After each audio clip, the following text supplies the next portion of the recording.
Hi guys, Artiar here. So for this video, we'll be talking about Fumitsuki, which is Kaguya Hime, or I usually call her the Bamboo Girl. Alright, so I know that most of you guys think that he is useless, which she is useless when she is R0. But the moment she reached R2, she have a decent change in PvP, and the higher result it is, the better she is in the PvP meta.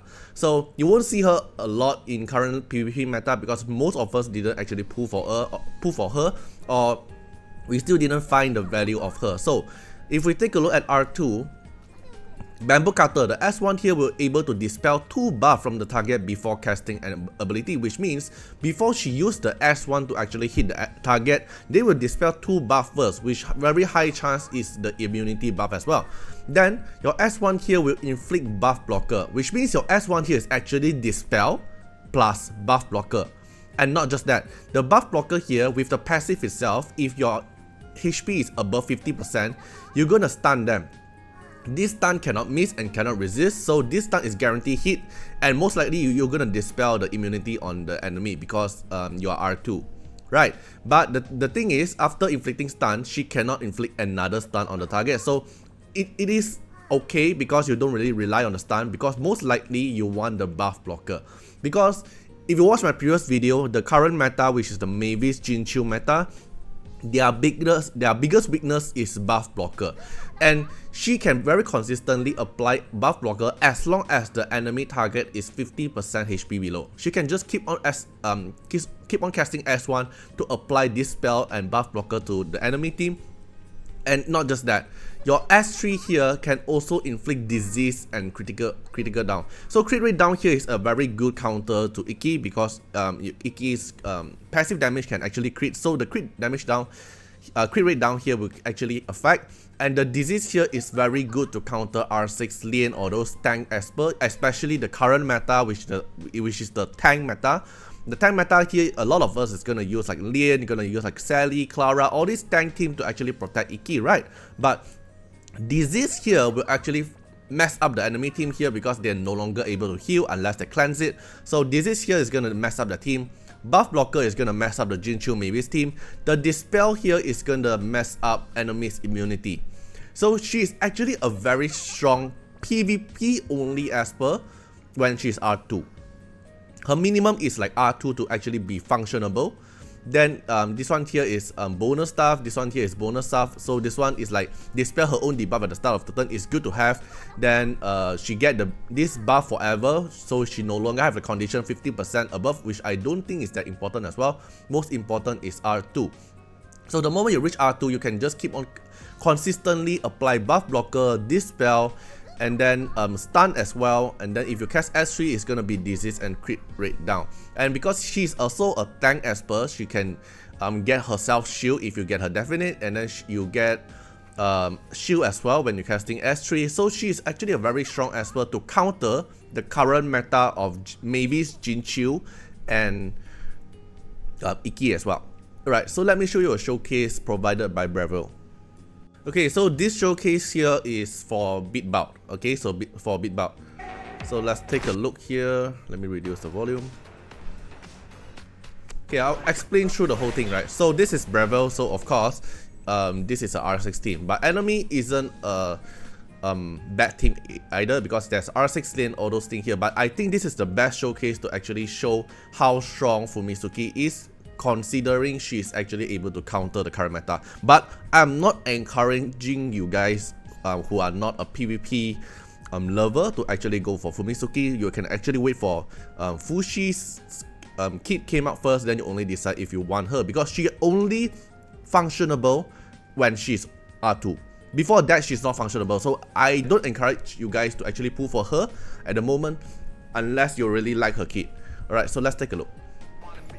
Okay, so enemy champion take her turn first, which is fine. Okay, so the current meta here, the enemy here have like Lien, all those stuff. So Lien can keep on provide the healing when your team get hit. And then Jinchu here is gonna share the intimidate buff to Mavis if Jinchu get the crit rate up from Mavis, right? So let's take a look. Okay, so now currently all of them got the disease debuff from Fumitsuki, so they are not able to get healing from Lian's passive. So Lian passive here is able to get healing when they get hit, but you can see none of them getting the heal here unless other than Mavis and Lian, because they didn't get the disease, but 3 of them here got the disease, so they're no longer able to heal. Because they are no longer able to heal, they are slowly reduce their HP below 50%. So let's take a look. Okay, so they're damaging.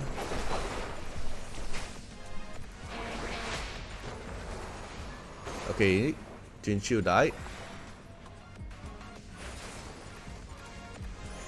Okay, now she followed up with a passive here, so Jinchu is stunned because she's below. Jinchu is below 50% HP, and then Jinchu triggered her passive. Alright, so it's stunned within the Griffless state, which is nothing much. But let's take a look here. Okay, so here you can see Iki here got the damage reduction, damage reflection from Sujie, because Sujie's will apply the buffered art, all those stuff, right? So the moment Iki reached to 50% below, it also triggers Fumitsuki's bamboo cutter, even though it is on stealth mode.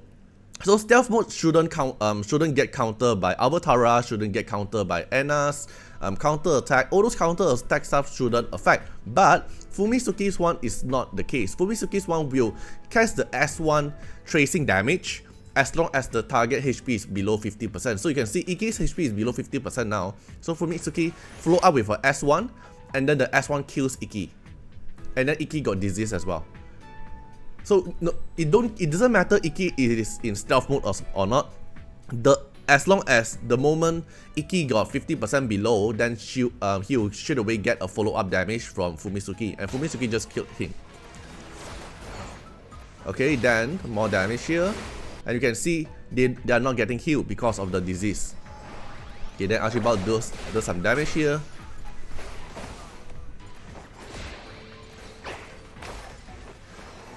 Okay, now Shenpin and Lian is below 50% already. So let's take a look. The moment they take their turn, they will die. See? Shenpin just died because 50% below, and then she took her action, and then Fumitsuki cast S1.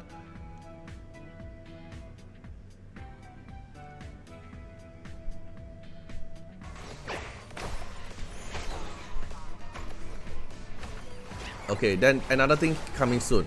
So you can see now all of them is below 50% HP because their HP here is considered 0, right? So everyone here will trigger Fumitsuki's passive, and then will apply buff blocker. Okay, so now they are taking their turn. So currently we can't actually kill Mavis, so because Mavis has the intimidate buff from Jinchu, but you wait for it. Okay, now Fumitsuki is starting to cast the S1 to apply buff blocker because everyone is below 50% HP. Okay, now she's just keep on assisting. Okay, now Fumitsuki apply the S1 buff blocker on Jinchu. So Jinchu got a buff blocker now. Enemy Mavis have intimidate, but now enemy Mavis will no longer have intimidate because Mavis no longer able to apply the crit rate up to Jinchu because on a buff blocker. Then Mavis will not get intimidated. So now Mavis is easy kill target. Everyone can just damage Mavis now very easily. Then the moment Mavis die, then the moment you win, because your Mavis is still alive with intimidate as well. Okay, so they went out from the Graveless first, so it's just a matter of time now because they are not able to kill your Mavis. They have no buff blocker here. They have no one that can have high damage enough to actually kill your Mavis. So in the end, if I skip, you'll see everyone, they can't kill Mavis, then they are slowly dying when they take their turn. Okay, so that's all for the showcase for Fumitsuki here. So she's a very, I would say, niche Esper. Like, she's very strong when she comes to counter Mavis and Jinchu team. But is she really worth the Wish Stone for most of the majority of the player who isn't that high end PvP? I would say no. I would say no about Fumitsuki, because I don't really think she worth the Wish Stone for majority of the player, right? because she needs R2 to actually, minimum R2 to be functionable, and I don't think she really worth for your Wishstone for majority of the player. But if you are a high-end PvP player, maybe you can consider about Fumitsuki to counter the current meta, which is Iki, R6 Lien, Jinchu, maybe Steam. This is the current meta for high-end PvP. But other than that, I don't really think she shines a lot in other than PvP content, alright? So hope you guys enjoyed the video. Feel free to comment down how do you think about Fumitsuki. Is she what you think? And are you gonna get her? Alright, so hope you guys enjoyed the video and see you guys in the next video. Bye bye. Special thanks for the direct support on the YouTube membership. So for the benefactor of Artiar, which is Jan MP, thanks for the support. And for the supporter and patron of Artiar, which is Louis Schneider, Agni, Gemai, Code Wilderness, Molcult Rajali, Ziggy, Wang Tamer, Kamaruki, Sunwaltz, and Rakatus. So thanks for the support, and special thanks to Louis Schneider and Agni for the 2-month streak of support. So hope you guys enjoyed the video and see you guys in the next video. Bye bye.